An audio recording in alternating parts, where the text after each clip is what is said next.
Bir neçə gün əvvəl ali məktəb müəlliməsini qətlə yetirən şəxs danışdı. Bəli, 5 mandı qadın öldürmüşəm, kişi oldu. Mənim də anam var, kişiyə hərəkətdə yox. Söhbət Abşeron rayonu Hökməli qəsəbəsində baş verən ağır cinayətdən gedir. Ali məktəb müəlliməsi 58 yaşlı Elmira Dadaşovanı evində 15 bıçaq zərbəsi vuraraq qətlə yetirən 31 yaşlı Əlaqif Abbasov Abşeron polisinin keçirdiyi xüsusi əməliyyatla saxlanılıb. Girdim, sındırdım da şotka, girdim içəri. Qalxdım, yuxarı gördüm, yuxarıda arvad. Arvad başda düşmənləməyə, onun qonşu da eşitdi. Mən başladım ki, mən sənin üstüvə gəlmişəm, pılçın. Başqa bir şey mənə lazımdır, səni öldürməyi də istəmirəm. Qayıtdı ki, bizim pulumuz yoxdur. Bir-iki dənə bıçaq vurdum. Qayıtdı, sənə çoxlu pul verəcəyəm.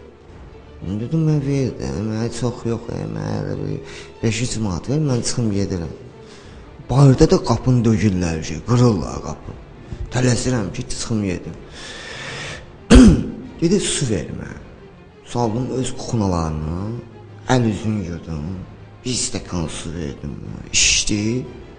Dedim, indi gedərdi, mənə pul ver yenə. Çıxdı, yenə başladı qışqırmağa. Narkotik maddiyə olan ehtiyacını ödəmək üçün oğurluğa girən Əlaqif qonşuların səsini eşidəndə qadına mətbəx bıçağı ilə bir neçə zərbə vuraraq qaçıb. Öz yağ bıçaqlarını götürdüm, xunada.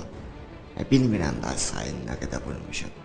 Tap-tap sağladım, çıxdım, qaçdım, çıxdım, getdim. Yəni evə girməkdə məqsədin qarət yolda pul məsələsi. Ha, pul üçün girmiş, pul üçün girdim. Mən kişi Allah'dım, kişi qapını açarlamasaydı heç evə girməzdim.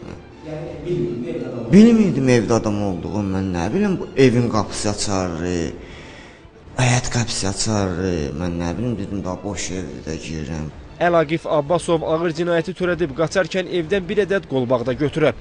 Evdə pul götürmədim. Heç nə, ispat eləyə bilmədim, çünki qonşular gəlirdi bir şey. Bəs o qızılı necə satdın? Satmadım, demirəm, qızıl çıxmadı, prostoy çıxdı, sındırdım, tulladım. Polis onun ətrafında araşdırma apararkən müəyyən edib ki, bu cinayətdən başqa o bir neçə mənzildən də oğurluq edib.